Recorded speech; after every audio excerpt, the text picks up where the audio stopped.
Parliament swearing in. Parliament y'ekkumi genda okutandika bakamaliza okukubirira ebyalo wano Parliament. Sebo jaba twambule nga twogera amanya Sebo Maseruka Robert Yanga Brad Sebo omaze okulayira okuba ebirayiro kiki abantu bekyagwe constituency kozi bayani Mukono South kiki balinde kiki musayi muto kyageno batusaako abakuyirawo omubiri mu mbeera yonna wereza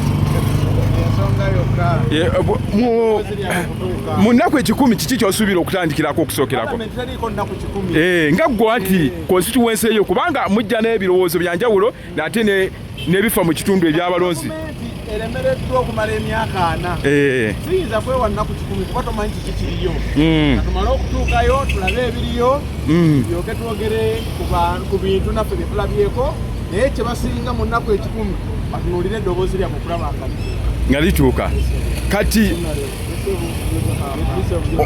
eddoboozi osobola kubanga lituusa otya okusinziira kubadde basiikira ekitundu ekyo bw'okuza olaba kyekyenjawulo kyogenda okuteekawo mu constituency eyo.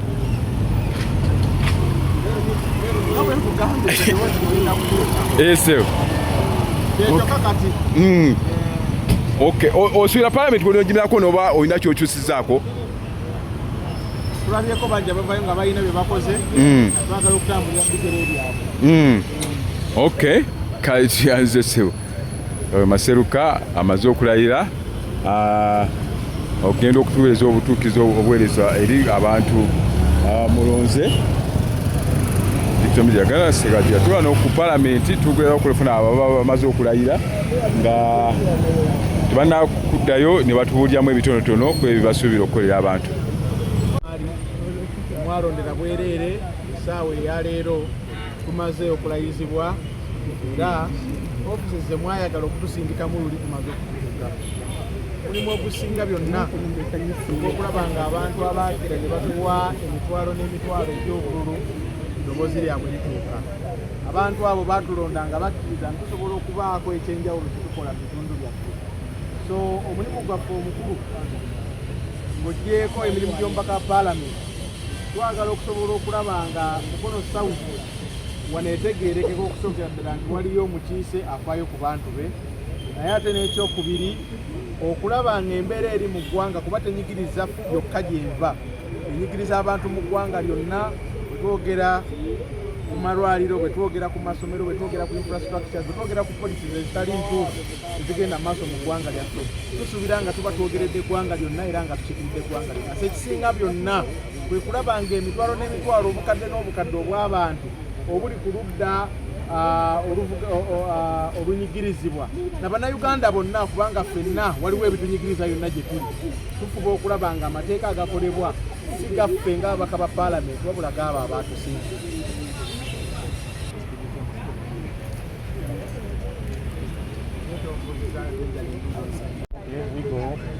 Much obliged. I think we are so grateful for the people of Mukono South that saw it wise for us to be elected as members of Parliament. Now we take on the mantle to be members of Parliament in this edition from 2026 to 2031. Most importantly, beyond just the roles of the member of Parliament that we are going to make laws, I think it should come with a background. And as a member of Parliament, I have numbers of people that rally behind. At the end of the day, having finished up our tenure, people should look back and say, yes, our voice was heard.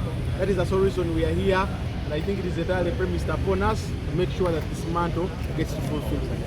Thank you.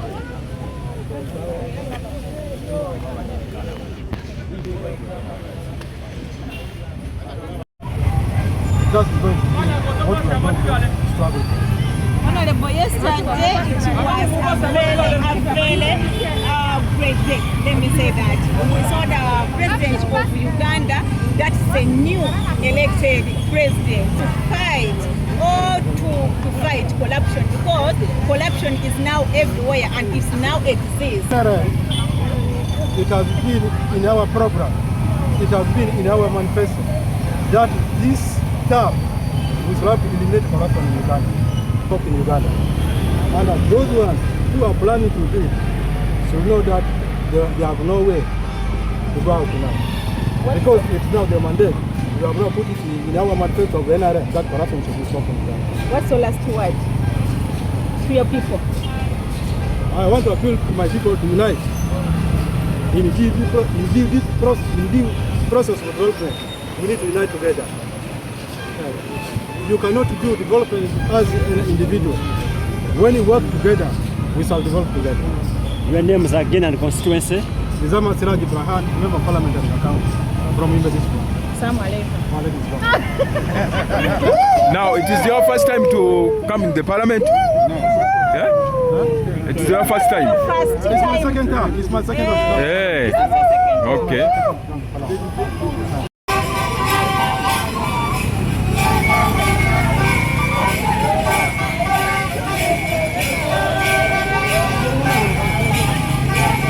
Kyonalebo kisinga ekibiina kisalawo ku muntu omulala kuba sipiika oli mwetegefu okubeera nga owagira oyo kwekiraba ekibiina kyaffe kya NRM kirina silent policy kigamba nti bwe tuba ne deputy speaker oba speaker tumuweereza emyaka 10 deputy speaker ate bw'amala kubeera deputy speaker akula n'aba speaker 10 more years.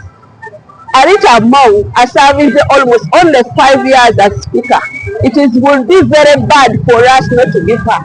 Anita Among yagenze Uganda yonna ng'asinoonya kalulu ka NRM na deliveringa Uganda yonna. Omuntu ng'aze wa NRM lwaki nze sisiwa Anita Among akalulu ino kamuweereza. Ekiramanyi asalawo ne bagamba nti kati abantu gwe banneeki aba NRM Robert Mao wa opposition naye akimanyi twa opposition munneeki tujjamu flaga bearer munneeki flaga bearer tabeera wa opposition abeera wa NRM so tugenda kutuula munneeki tulonde flaga bearer waffe owa speaker wa NRM tumuteeke wali n'aba opposition baleete waabo tulonde naye munneeki ya NRM teraleetamu mubaka waki wa opposition ekyo kitegedde sabo ati tulabawo bakimamu n'ekyakwasi yaliyo ng'alina enkolagana kiraga nti naawe oyo corporation obeerawo ebeera mu pati zonna naawe bw'oba oyagadde corporation oba owa ati oba wa nupu owaki ojja nokola corporation ne pati eriruli pati eya NRM. It is okay for everyone to do a corporation. It is very okay. Abantu Sarah ikintu batereka omuwala w'ensozi ez'ekasese omubaka omulonde ate omubaka atikiddwa ow'ekasese simanyi abantu b'ekasese okumpereza omukisa okubeera MP waabwe ow'ekibiina ekya NRM asooka mu myaka 20 so nsiimye nnyo ate mbasaba nti tukolere wamu bye nasuubiza Kasese kulaba ntukola infrastructure tulaba nti tuyamba abamaama abazaala abaana abawala okubeera mu ssomero ina program ze bayita Give a Pad Keep a Girl in School ina program eya maternity ey'okuweereza abakyala ebyokuzaalisa be babayita Mama Kit n'olwekyo tugenda kukola ffenna n'abantu b'e Kasese n'ababaka balala bonna mukisa mu tulina aba NRM bokka Kasese kati twakyusizza tuli stooku mpya. In fact ndi stooku mpya namba 007 omanyi stooku mpya namba 1 ye n'ammere waffe nze ndi namba 007 ate tusaba palamenti eno top parliament speaker waffe Anita Among oye teyanziza Kati palamenti bateeke badimu obuli bw'enguzi buti mugenda kukola mutya mu kulaba nga obuli bw'enguzi tebweyongera okubeera nga mpumula ya saavisi etuka mu bantu. Ffe tuli stooku mpya twategedde dda ebintu by'abantu bye bakola okulaba nti balina enguzi. We have already started tujja bupya kulaba nti Uganda tulaba nti enkola eya gavumenti n'ababaka ne parliament n'abantu bawansi temuli corruption. Museveni yatugambye President Museveni ng'alayira we should be corruption free and that is what we are entering parliament with. Bapita Sarah Itungu Masereka Baleke Mountain Girl omuwala w'ensozi omuwala wo kwa Kitwa omwana MP w'e Kasese.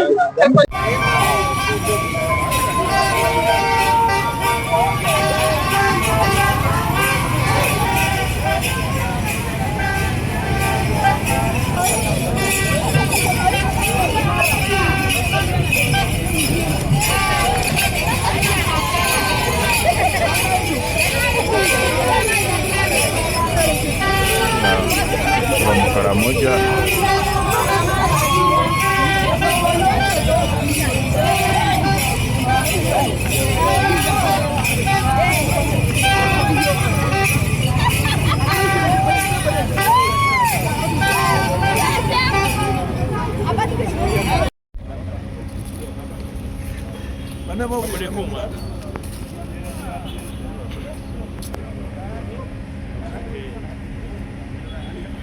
That is Sebei sub-region. First of all, I want to thank the Almighty God that I have today taken the oath of office for Member of Parliament for the next 5 years. And also in a special way, allow me to thank my constituency, who gave me the mandate to come to this Parliament. Work begins effective after the oath of office. And what I want to say, we have been chosen, or I have come to Parliament for service delivery. Not to come and make money, not to come and make business, not to come and do so many things, but the mandate here is to come and work for the people. As an MP, you look at budgeting, you look at appropriation, you look at oversight. That is the work that we need to do here. But for my constituency, particularly Soil, and this is what I will encourage all other MPs. When we're in Parliament, we debate budgets. When we're in Parliament, we do appropriation. But it shouldn't just stop on the floor here in Kampala. We have to make deliberate dedication to move to our constituencies, visit our district leaders, empower also our councillors on the ground to make sure whatever we appropriate here, whatever we budget for, we follow it to the ground so that it reaches the people on the ground. Secondly, visit the people also at home. Listen to what they tell you. Listen to the problems that they have so that you know how to come and articulate them on the floor of Parliament so that it can be of benefit. That we have to go back and deliver to the people the things that we told them. So it takes the grace of God, but also hard work to make sure we deliver for the people, and also we take courage. If you have something that is wrong that is being brought on the floor of Parliament, we have to stand and fight for what that is. Honorable name and your constituency. Before? Malinga Isaac Maikut, Soy constituency, Kwen district, Sebei sub-region. Okay.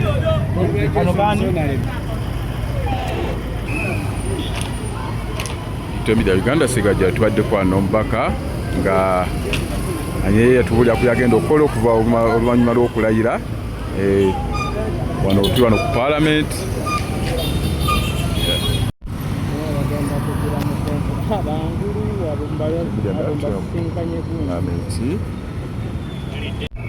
Mukulu w'abantu b'Enjeru municipality. Olunaku lwaleero mbaze okulayira mu Busonkole era ndowooza ntandise eddakiika zange zisooka nga memba wa Parliament omutongole w'abantu b'Enjeru. Katonda yakola bulungi nnyo abantu b'Enjeru ne bankolako effujjo ne banjiira akalulu ne banjiira omanyi okagogomola obugogomozi bakanjiira buyinza lwa butaba okuwantalo olw'okuba nga nabasuubiza okubaweereza olw'okuba nga nabasuubiza okubagatta abantu b'Enjeru essaawa ebagatta etuuse. Ndi wa National Unity Platform, nze chairman wa district wa NUP, naye ngenda kuweereza abantu b'Enjeru bonna nga sivudde mu kibiina kyange. Abantu b'Enjeru municipality mukkirize komyewo ekitiibwa kyaffe nga bwe tuzze tugenda tuswala ebbanga eriise Lukanga agenda kuzza ekitiibwa kyaffe. Nzize wano mu Parliament ya Uganda okulaga abantu ba Uganda nti n'Enjeru yazaala abaana abalungi, abaana abayimirira ku mulamwa nga tebakuvuddeeko, nga tebasagasagana. Abantu b'Enjeru badonda kubanga nze ndi mugatta bantu.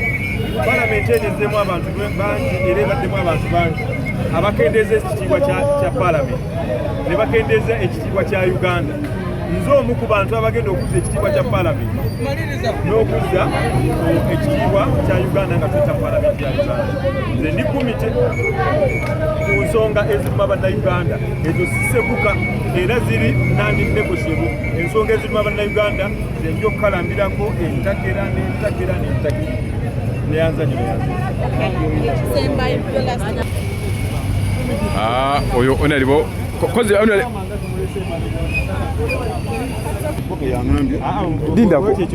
oyo onalibo Musanje amaze okulayira w'ekibiina kya NUP aze mu palamenti. Onalibo obuweereza bwo bubadde bukola mirimu ki nga tonaba kweyunga kujja mu palamenti? Onalibo emirimu gy'obadde okolako nga tonaba kujja mu bino byabufuzi kiki mirimu ki? Muweereza muntu w'abantu b'engeri era ngenda sigala nga mbaweereza banyongeddeko bongezi madaala okwongerako bongeriza mu capacity tuyazege dictomedia segabagira tuli wano ku palamenti twogeramu n'ababaka bamaze okulayira ate nga batuulyamuku ebyo bagenda okutuukiriza kwebyo abalonzi basinzirako okubalonda okubateeka mu palamenti ya Uganda. Katulinde kwebyo obuweereza ate bana batuusizzaako nga bwebeeyamye. Yali wano mu maaso gammwe nebaza Mukama Katonda antuusiza ku lunaku luno nate okudda mu palamenti. Kibadde kisa kya Katonda. Nebaza Pulezidenti Yoweri Kaguta Museveni olw'okundera mu kisanja kino ekiggwako kubanga kibadde mubaka wa palamenti. Nako kabadde kabonero ka bwesigwa ate akaleetedde n'abantu okwongera okunneesiga. Nebaza bannamitiiyana abakulemberwa Honorable Sylvia Namabiti n'abakulembeze abalala bonna omulimu gwe baakola ne beegatta wamu nga tebeeyawuddeemu. NRM n'abopposition ne bavaayo ne bagamba Judith Nabakoba gwe twagala. Buli omu n'agamba nti ku luno katulwane Judith Nabakoba adde mu palamenti. Honorable mwebale nnyo, mwebalire ddala omulimu ogwo. Mbasuubiza okukola emirimu gy'omubaka wa palamenti mubeeramu okuteesa, mubeeramu okutunuulira budget. Kikulu nnyo kulaba ekyaffe eky'emitiiyana kiri luddawa oba ekya Buganda. Mubeeramu okulondoola. Ebyo byonna mbasuubiza nti nja kubikola ng'omubaka wa palamenti owa Mityana district. Ate nze nja kuba mbabuulira ebizze, sijja kuba kyesirikidde. Kasita muzeeyi asindika bw'ati ekintu nga bagamba muzeeyi yatuweerezza Greater Mende Mityana kino kyekyaffe. Kasita agamba enguudo zino zigenda kukolebwa nga nze ntegeeza. Zino zize za bantu kwejja mu bwavu nga njogera. Bino project eze kino bino ebituluma bitutwalireyo waggulu nga mbitwala mu palamenti ne mu gavumenti okulaba nga bikolwako. N'olwekyo mbasuubiza nti nja kutambula nammwe ekisanja kino kye mumpadde okulaba nga Mityana obuweereza bubeera bulungi ddala. Neeyama okukola n'ababaka bonna bannanga ababiri aba NRM kubanga tuli basatu n'abopposition. Mulina okukolera abantu, temujjabo mu kudda mu kwekozaakoza. Tulina okukolera abantu abatulonze okulaba nga services ze baagala zibatuukako. Ettaka tugezezzaako era tulwanye ne bannange baminisita. We twajjira mu 2021 mwalabanga bitulakita nga bisenda abantu n'amamotoka abangi, simanya bano bakutte miggo bano bakutte biki. Naye we tubaliddeko ekisanja ng'ebyo biggweddewo. Ebizibu by'ettaka biyinza okuba bikyaliwo naye ng'okusenda abantu kuli abantu abangi ekyalo omuntu n'akola impunity bibadde biweddewo. Bye tusigazizza entalo eza families, abantu abalwanira ettaka lya family era ebintu bye tusinga. Ettaka lya jjajjaffe, ettaka lyali lya taata, ettaka lyali lya maama, ffe bazzukulu, ffe bajjwa, bye bintu kati bye tulina. Pulezidenti yatusuubiza nti ekisanja kino ekitandise agenda kwongera okusosowaza ensonga z'ettaka. Tumusaba n'obuwombeefu balandlords ababanja basasulwe, tukole plan ne bwe baya myaka 10 n'abalala abatannasasulwa ettaka lyabwe libaliribwe basasulwe. Buli muntu watuule watudde ng'atudde entende. Ate n'abantu baffe tubayigiriza okukola n'okuuma ettaka kubanga ate abamu banyiiza gavumenti emala omuwa ekyapa ate n'atunda naye ejjako obwannannyini eyandibadde akuuma ebintu eby'abaana n'abazzukulu ate ne weesanga ng'atunze olw'okuba akubye obwannannyini. Kati n'okusomesa nako kwetaagisa mu bantu baffe. Neebaza bannayuganda nti babadde bayize n'okutandika okussa ebintu bu trustees bwe najjira nga tebabiteeka munaye gino emyaka abantu bakoze trustees okulaba nti ebyabo babikuumira mu trustees kubanga trustee zikuuma ebintu nga biri wamu kizibu obikyusa omulina kusooka mutuule ng'olukiiko obanga abavunaanyizibwa ne mukyusa ate ne mujja ewa minisita ne mumutegeeza kati abantu baazuula ekyama nti tomalaga tataaganya trustee ebintu byabwe babadde batandise nnyo biteeka mu trustee era tubakubiriza abasobola ebintu byabwe mubiteeke mu trustee mubikuume mukozese bulungi ettaka mukolere wamu mwekulaakulanye kino ekisanja teri kwebaka. Tufuneyo ekifaananyi kya gurupu.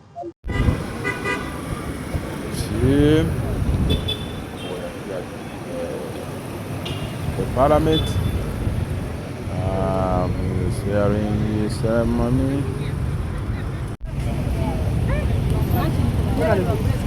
Honorable Nambazila Maogola.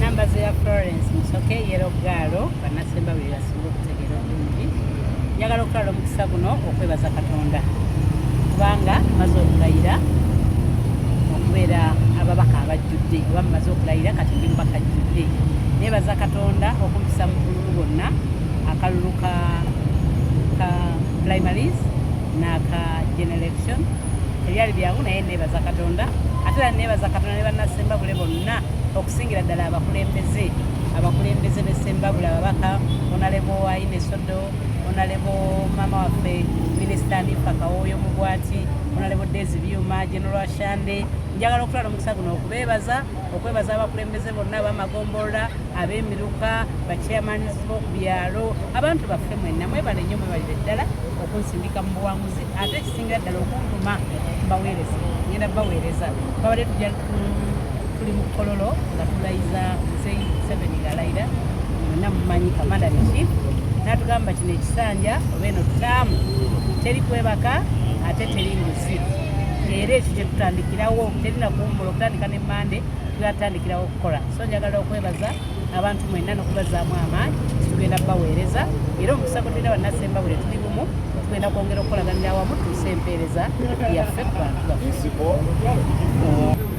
sijagamba nti kakiiko ki bw'oba omuweereza bonna bwe bakuteeka osobola okuweereza oba bonna obukiiko bonna ebigulimu biyamba bannayuganda era biweereza ggwanga lyaffe saagala gamba nti kakiiko kano bakali oba kali naye konna kengenda okugendako nkakasa bannasembabule ne bannayuganda tugenda baweereza Uganda ono omubaka we Maogola kiikira abakyala kati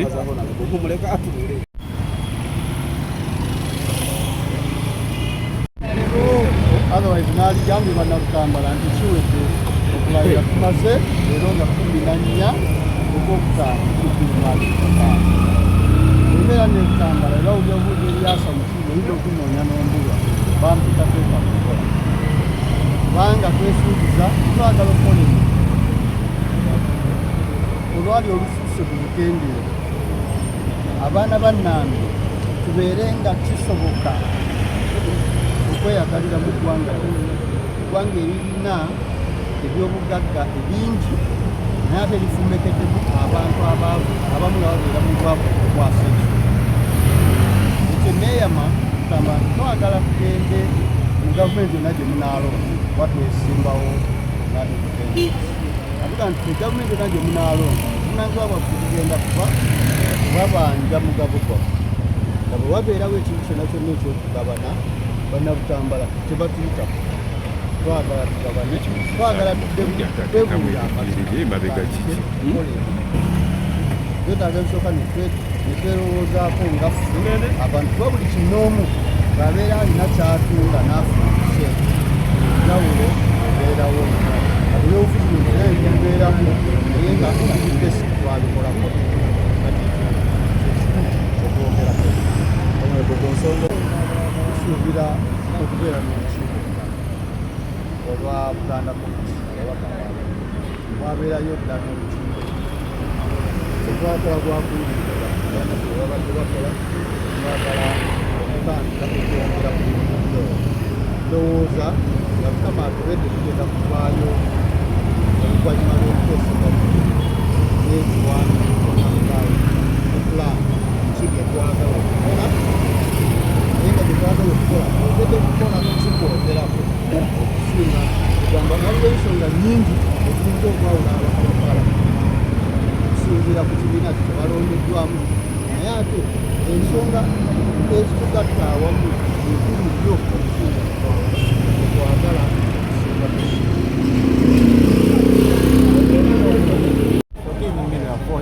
to represent them again in the 12th Parliament. I did promise to do a lot.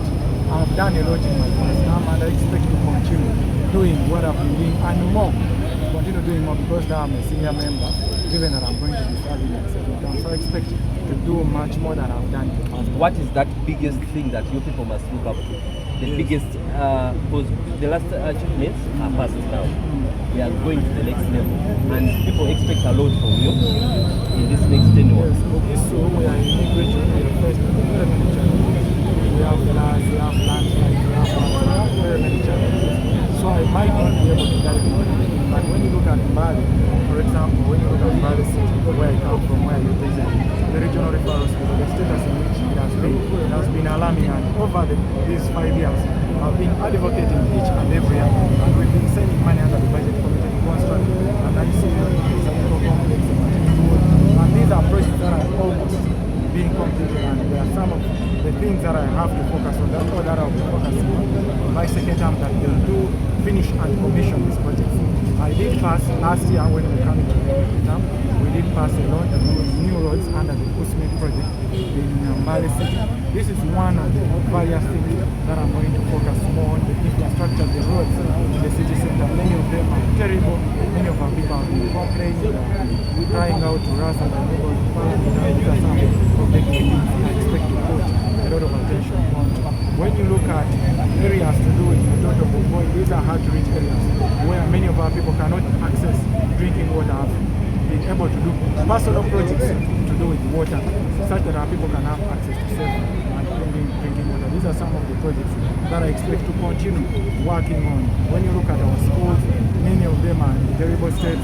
Have been raising these matters each and every year. Government, of course, has been sending some little facilitation, but I expect that in this term we'll fight more, we'll fight much more, such that these resources are added on, such that we can get more government, more public schools constructed in the city of Mbale. Thank you for that. Now, one. Masaba Mwanyala. Mwanyala. Thank you very much. Your name, sir?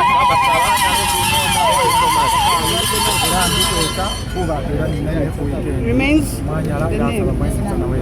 the name? Karim Masaba. Industrial area.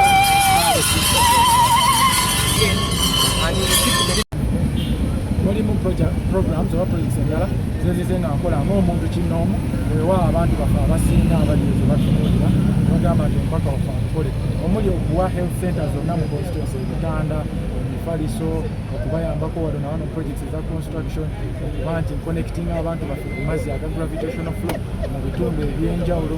Zino projects ngenda kugenda mu maaso nazo era nsuubiza abalonzi bange nti ngenda kubakolera, ngenda kubasaavinga okusingako ebyenze nga nkola mu Sanje. Kuba ekisanja ekisooka mbadde June, saawa zino nsuubira mu Sanje ekyokubiri ng'omu ku basenior MPs kuba mba nina bingi byenjize, mba mangi waayo okuyita okukola kino kiso. Nsuubiza abalonzi bange nti nja kwongera okubasaavinga, nja kwongera okubakikirya. Digital Media Uganda tuli wano ku Parliament, ono ava tugenda kukiikira Abamasaba mu Parliament amaze okuba ebirayiro bye, twali twogerako naye okutubulyako ebyo byateesezeesa okukola byo banyonyodde nga byateekateeka okukolera ekitundu kye, ate ebyamugjayo okukiikirira abantu mu constituency eyo gyagenda okukiikiriramu. Digital Media Uganda sigajjayo tuli wano ku Parliament as we see the situation here around in the Parliament. Yeah.